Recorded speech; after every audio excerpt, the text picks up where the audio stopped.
Olá, queridos irmãos e irmãs, sejam muito bem-vindos aqui no canal. Tudo bem com vocês? Para vocês que ainda não me conhecem, eu me chamo Mari Garcia. E se você ainda não está inscrito aqui, este é o momento que você pode se inscrever. Ativa o sininho aqui embaixo, para o YouTube te avisar toda vez que eu postar um vídeo novo por aqui. Me segue nas minhas redes sociais, Facebook, Instagram e Telegram. Entrem pela porta estreita, pois larga é a porta, e amplo o caminho que leva à perdição. E são muitos os que entram por ela. Como é estreita a porta e apertado o caminho que leva à vida.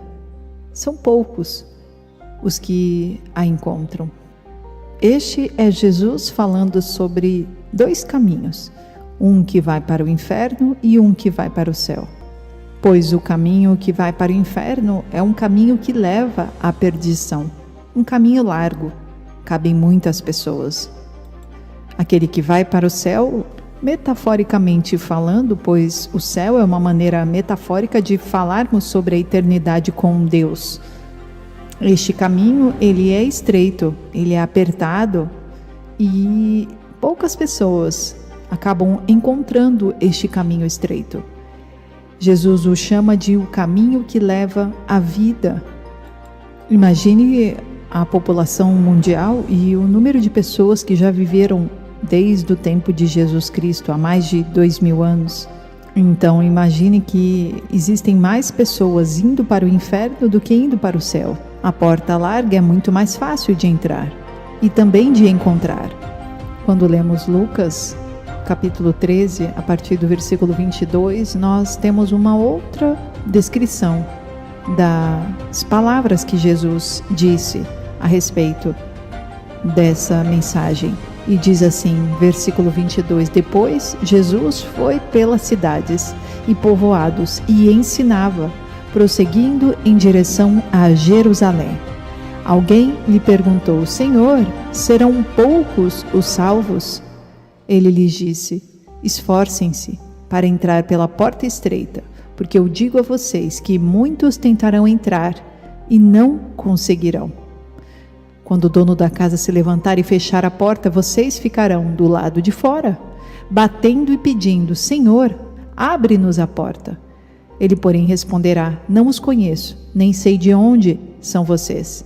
Então vocês dirão, comemos e bebemos contigo, e ensinaste em nossas ruas.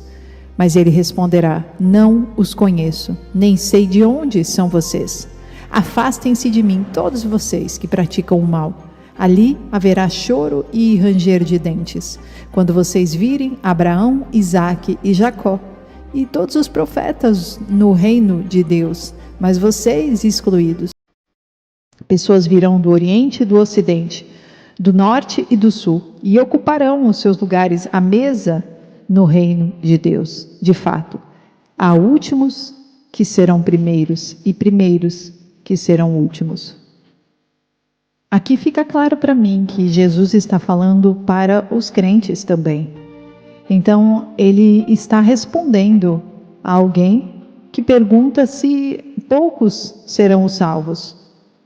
E então ele está dizendo que para ser salvo é preciso se esforçar, porque muitos vão tentar entrar e não vão conseguir.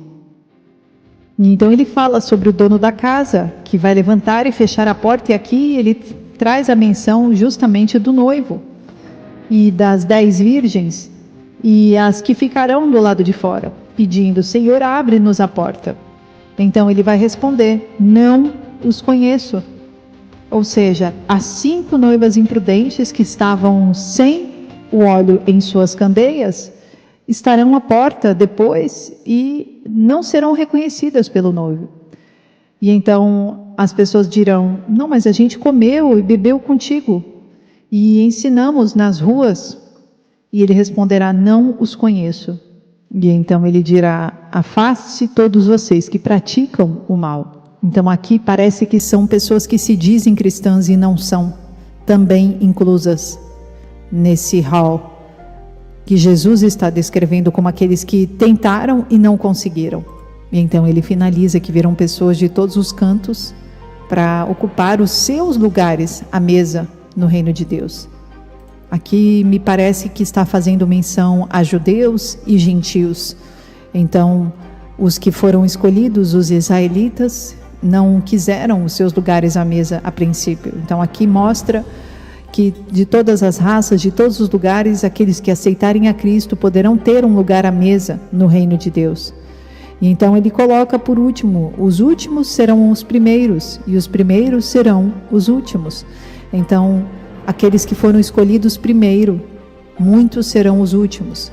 Aqueles que aqui na terra se sentem como primeiros, provavelmente serão os últimos. Aqueles que foram o primeiro povo que Deus tinha um plano desde o princípio, muitos serão últimos, porque rejeitaram a Cristo. Então, neste momento, nós devemos parar e observar e entender se estamos levando a nossa vida de maneira correta. Se estamos indo no caminho que leva à porta estreita, difícil de ser encontrada. Provérbios 14:12. Há caminho que parece certo ao homem, mas no final conduz à morte. Então, nem tudo que parece estar certo vai levar à vida. Então, é importante que sempre estejamos atentos e observando e verificando como estamos vivendo a nossa vida. Quais as nossas escolhas? A vida é feita de escolhas. Existem escolhas que você não pode voltar atrás mais e que podem modificar a sua eternidade. 2 Coríntios 4, versículo 2. Antes, renunciamos aos procedimentos secretos e vergonhosos. Não usamos de engano nem torcemos a palavra de Deus. Ao contrário, mediante a clara exposição da verdade, recomendamo-nos à consciência de todos, diante de Deus. Mas se o nosso evangelho está encoberto para os que estão perecendo, é que está encoberto. O Deus dessa era cegou o entendimento dos descrentes, para que não vejam a luz do evangelho da glória de Cristo, que é a imagem de Deus. A maneira que Satanás utiliza para fazer com que as pessoas estejam sempre no engano é que ele cega as pessoas da luz salvadora de Cristo, que está na mensagem do evangelho.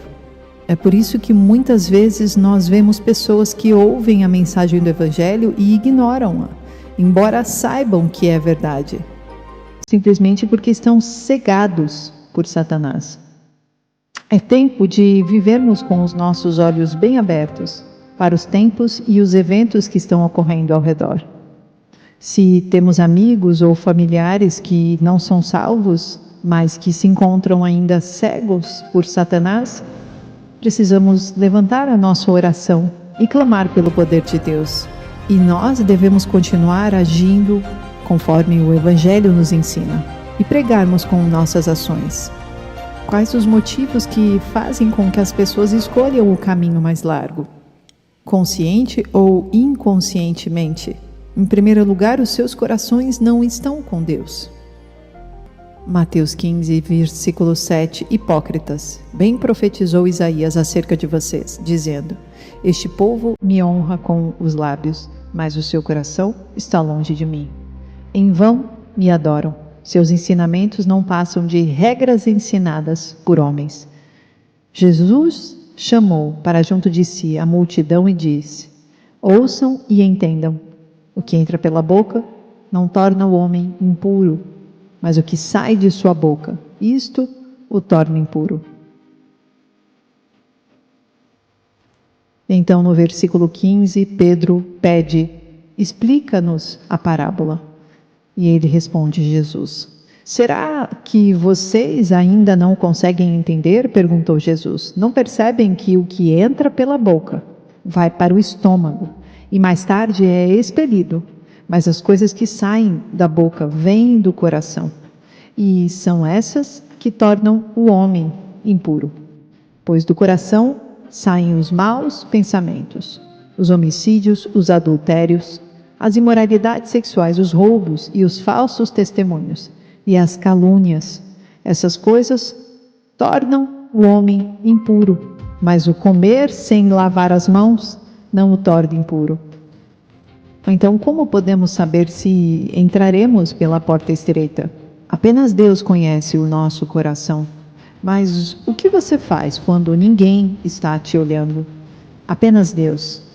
É aí que mora a verdade do seu coração.